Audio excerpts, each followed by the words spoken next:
Oke, assalamualaikum semuanya, selamat datang di channel ini. Dalam video kali ini, aku udah nyiapkan rekomendasi laptop yang cocok buat kalian para pelajar. Sebelum memilih laptop apa yang cocok buat diri kita sendiri, coba pahami kebutuhan kita yang kita butuhkan. Contohnya, kalau aku punya laptop yang speknya gimana sih yang cocok buat aku? Secara garis besar, untuk para pelajar laptopnya digunakan untuk kegiatan yang ringan-ringan, membuat makalah, membuat laporan, dan tugas-tugas ringan lainnya. Untuk membarokahkan waktunya, langsung aja kita ke daftar yang pertama dari daftar rekomendasi kali ini.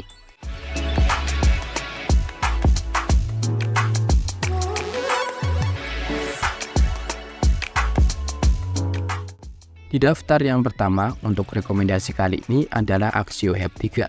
Kita mulai bahas dari bagian layarnya terlebih dahulu.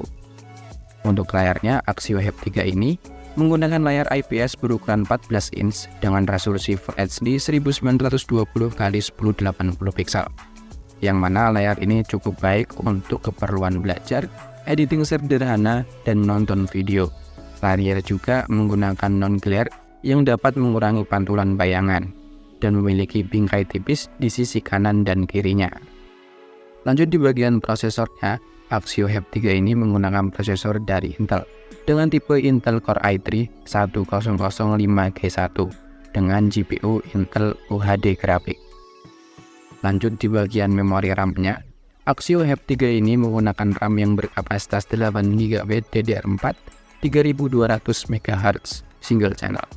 Cukup disayangkan hanya ada satu slot SODIMM. Akan tetapi karena menggunakan RAM SODIMM, kapasitasnya bisa di-upgrade. Menurut Axio, kapasitas RAM-nya dapat di-upgrade hingga 32 GB. Untuk di bagian memori penyimpanannya, Axio Hub 3 ini menggunakan memori penyimpanan berkapasitas 256 GB SSD M.2 NVMe PCIe Gen 3. Menariknya ada slot M.2 kedua, jadi bisa menambah storage tanpa mengganggu SSD utama. Akan tetapi, berbeda dengan slot M.2 pertama, slot keduanya hanya mendukung SSD M.2 1. Untuk kapasitas baterainya, Axio Hub 3 ini menggunakan kapasitas baterai 45,6 Wh dan dibekali dengan operasi sistem berbasis Windows 11 Pro. Untuk portnya, Axio Hub 3 ini di bagian kirinya terdapat satu cancelling lock slot, satu DC-in, satu USB 3.0 5Gbps, satu HDMI, satu USB tipe C 3.0. Untuk di bagian kanannya terdapat port 1 micro SD card reader, satu jack 3,5 mm, dan 2 USB 3.0. Untuk keyboard dan touchpad-nya udah cukup untuk laptop di kisaran harga segini. Untuk harga terupdate bisa dilihat di bagian berikut, dan untuk kalian yang berminat membelinya bisa langsung klik link pembeliannya di kolom deskripsi di bawah video ini.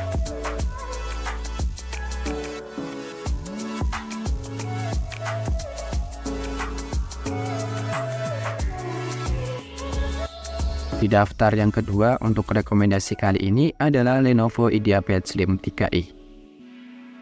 Kita mulai bahas dari bagian layarnya terlebih dahulu.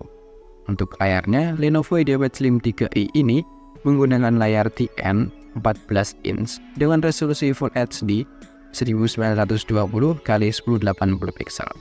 Menurut Lenovo, panel ini tingkat kecerahannya hingga 250 nits dengan color gamut 45% NTSC. Layar ini memang masih kurang oke kalau dipakai untuk skenario content creation yang membutuhkan akurasi warna tinggi.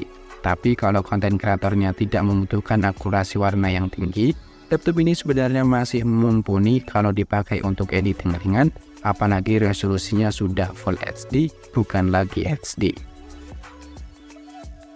Lanjut di bagian memori RAM-nya, Lenovo IdeaPad Slim 3i ini menggunakan RAM yang berkapasitas 8GB DDR4 3200 MHz single channel onboard dan disediakan satu slot SODIMM kosong, jadi masih bisa di-upgrade RAM-nya. Untuk kapasitas penyimpanan storage-nya sendiri, Lenovo IdeaPad Slim 3i ini menggunakan storage yang berkapasitas 512GB M.2 SSD PCIe NVMe.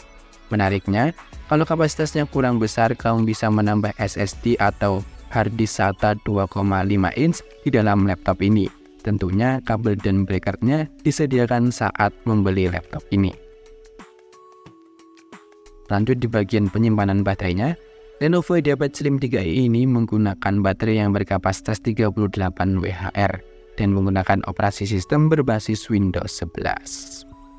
Untuk portnya, Lenovo IdeaPad Slim 3i ini di bagian kirinya terdapat port 1 DC-in, 1 USB 3.2 Gen 1 5 Gbps, 1 HDMI, 1 USB tipe C 3.2 Gen 1 5 Gbps, 1 jack audio 3,5 mm. Dan di bagian kanannya terdapat 1 memory card reader dan 1 USB 2.0. Untuk keyboard dan touchpad-nya udah cukup. Memiliki lampu backlit di keyboardnya seperti laptop Lenovo pada umumnya. Posisi touchpad di laptop ini sejajar dengan tombol spacebar yang merupakan posisi ideal untuk kenyamanan mengetik. Untuk harga terupdate-nya bisa dilihat di bagian berikut, dan untuk kalian yang berminat membelinya bisa langsung klik link pembeliannya di kolom deskripsi di bawah video ini.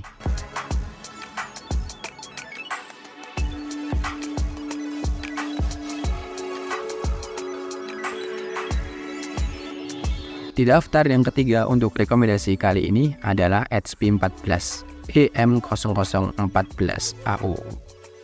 Kita mulai bahas dari bagian layarnya terlebih dahulu. Untuk layarnya HP 14 ini menggunakan layar SFA 14 inch dengan resolusi Full HD 1920x1080 pixel. Menurut HP, layar ini mempunyai tingkat kecerahan di 250 nits dan color gamut di 45% NTSC. Terlihat di sini kalau layarnya kurang cocok digunakan untuk editing yang membutuhkan akurasi warna yang tinggi. Walaupun begitu, layar ini cocok untuk mereka yang membutuhkan privasi karena ini tampilannya sulit untuk dilihat dari arah samping.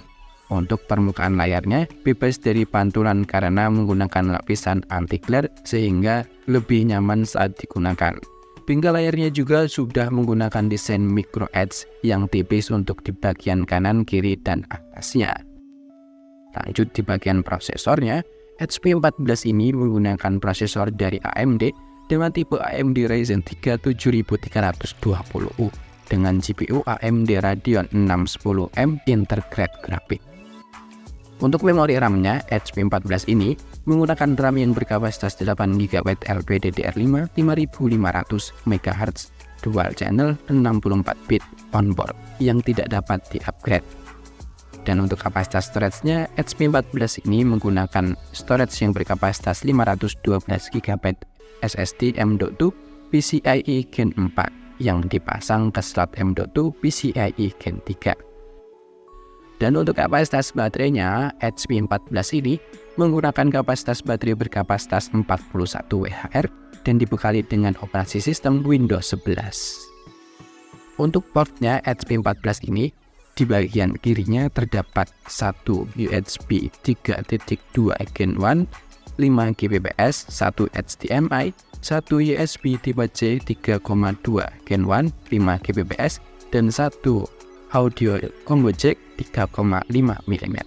Dan di bagian kanannya terdapat 1 USB 3.2 Gen 1 5 Gbps dan 1 DC-in. Untuk keyboard dan touchpad-nya udah cukup untuk laptop di kelasnya dan memiliki lampu backlight di keyboardnya. Untuk harga terupdate-nya bisa kalian lihat di bagian berikut, dan untuk kalian yang berminat membelinya bisa langsung klik link pembeliannya di kolom deskripsi di bawah video ini.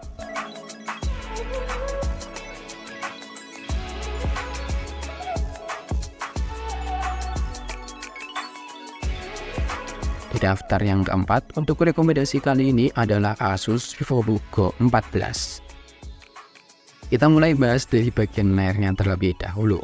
Untuk layarnya, Asus VivoBook Go 14 ini menggunakan layar TN berukuran 14 inch dengan resolusi Full HD 1920x1080 pixel. Meskipun kurang cocok untuk editing yang membutuhkan akurasi warna yang tinggi, layarnya juga masih dapat terlihat jelas dari sudut tertentu. Layar ini memiliki bingkai yang tipis, juga memiliki permukaan non-glare untuk mengurangi pantulan bayangan.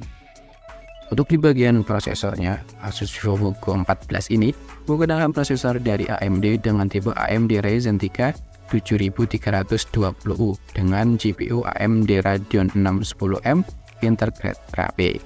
Untuk kapasitas memori RAM-nya, Asus VivoBook Go14 ini menggunakan RAM yang berkapasitas 8GB LPDDR5 5500 MHz Dual Channel 64-bit. Ini adalah RAM onboard, jadi tidak bisa di-upgrade. Dan untuk storage-nya, Asus VivoBook Go14 ini menggunakan storage berkapasitas 256GB SSD NVMe PCIe Gen 4 yang dipasang ke slot M.2 PCIe Gen 3. Untuk kapasitas baterainya, Asus VivoBook Go14 ini menggunakan baterai yang berkapasitas 42 WH dan dibekali dengan operasi sistem Windows 11 Home. Untuk portnya, Asus VivoBook Go14 ini di bagian kirinya terdapat satu port USB 2.0 dan di bagian kanannya terdapat satu combo jack audio 3,5 mm, satu USB tipe C 3,2 Gen 1, satu USB tipe A 3,2 Gen 1, dan satu HDMI ditambah lagi satu port DCI. Untuk keyboardnya, laptop ini mempertahankan desain dan tata letak tombol yang khas seri VivoBook. Dilengkapi lampu backlight putih dengan 3 tingkat kecerahan.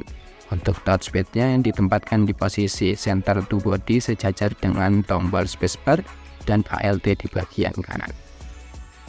Untuk harga terupdate-nya bisa dilihat di bagian berikut, dan untuk kalian yang berminat membelinya, bisa langsung klik link pembeliannya di kolom deskripsi di bawah video ini.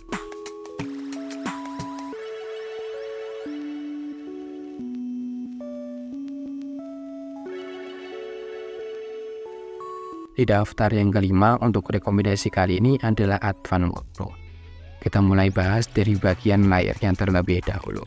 Untuk layarnya, Advan Workflow ini menggunakan layar IPS berukuran 14 inch dengan resolusi Full HD 1920 x 1080 pixel serta aspek rasio 16:10 yang umum ditemui pada laptop kelas menengah atas.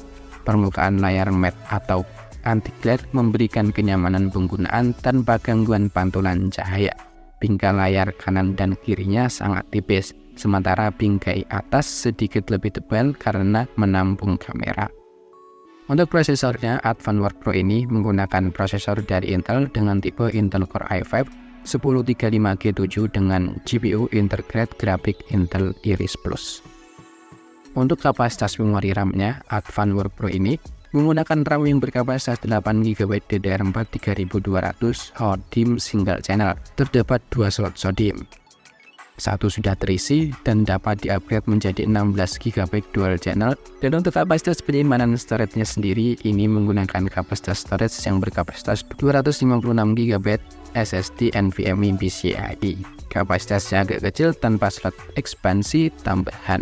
Bisa di-upgrade dengan mengganti SSD yang terpasang. Untuk di bagian baterainya, Advan Workflow ini menggunakan baterai yang berkapasitas 50Wh dan dibekali dengan operasi sistem 11 Home.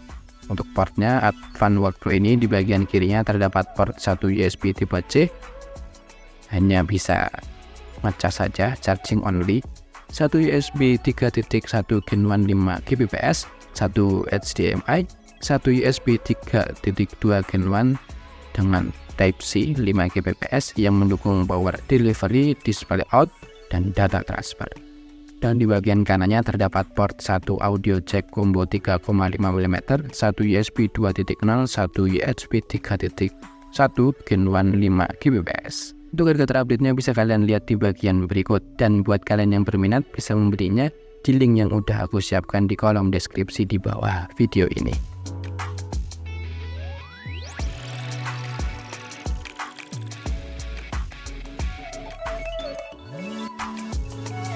Sekian video kali ini, semoga video kali ini bisa bermanfaat buat kalian. Banyak kurangnya, banyak salahnya, saya mohon maaf yang sebesar-besarnya. Akhir kata, Assalamualaikum.